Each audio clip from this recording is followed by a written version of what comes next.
Je suis Amandine Toulza. Je suis née à Agen et j'ai grandi dans le Tarn-et-Garonne. Actuellement, je vis dans le Gard, en Petite Camargue. Je suis cadre dans une pépinière de plants maraîchers pour les professionnels dans le Gard. Et j'ai également créé le blog Terratitude en octobre 2018. Donc le but est de parler de l'agriculture mais de manière positive, simple, ludique, juste de ce milieu.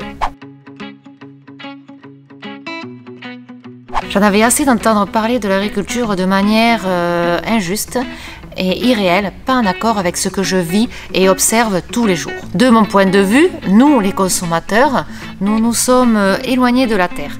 Nous devons nous y reconnecter afin de comprendre la nature et les enjeux de l'agriculture. Cette prise de conscience passe par notre assiette, c'est-à-dire qu'est-ce que nous mangeons, qu'est-ce qui compose notre assiette, quelles sont les personnes qui produisent ce que nous mangeons et comment travaillent-elles. Recette magique, non, mais recette de grand-mère, oui. Il faut que nous, consommateurs, réapprenons à cuisiner avec des aliments sains, bruts, non transformés, et cela avec des produits locaux et de saison. Il faut que nous prenions le temps de manger, de retrouver le goût des aliments naturels, non transformés. Il ne faut pas oublier que la santé passe par notre assiette.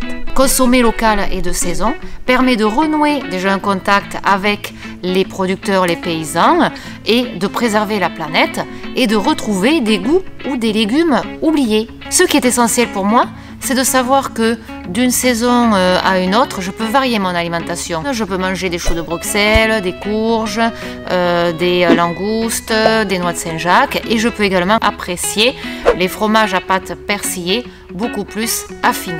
Nous devons, nous consommateurs également, mettre au centre de notre budget l'alimentation afin de payer un prix juste aux producteurs. Pour moi, l'agriculture, elle a et elle doit avoir un lien inaliénable avec le respect de la biodiversité et de l'homme. Je souhaite sincèrement que l'agriculture retrouve ses lettres de noblesse et que de jeunes agriculteurs s'installent et connaissent le succès. Nous souffrons énormément d'une image négative, du manque de main-d'œuvre, des contraintes et des changements climatiques et des ravageurs sur les cultures. Mais peu de journalistes en parlent. Je souhaite aussi éduquer les plus jeunes à remettre les mains dans la terre. Ce n'est pas dénigrant de travailler avec ses mains pour faire pousser des légumes, façonner le paysage, fabriquer du fromage. C'est à chacun de nous de faire des efforts pour changer notre mode de consommation. En revanche, j'en suis consciente, nous ne pouvons pas tout consommer en circuit court, mais nous pouvons faire au mieux. Il ne faut pas culpabiliser, il faut rester positif et bienveillant. Oui, j'écris des livres pour les enfants sur la saisonnalité, la diversification alimentaire, le gaspillage alimentaire, et également je développe une application pour les consommateurs, mais j'en parlerai plus en détail plus tard. À bientôt.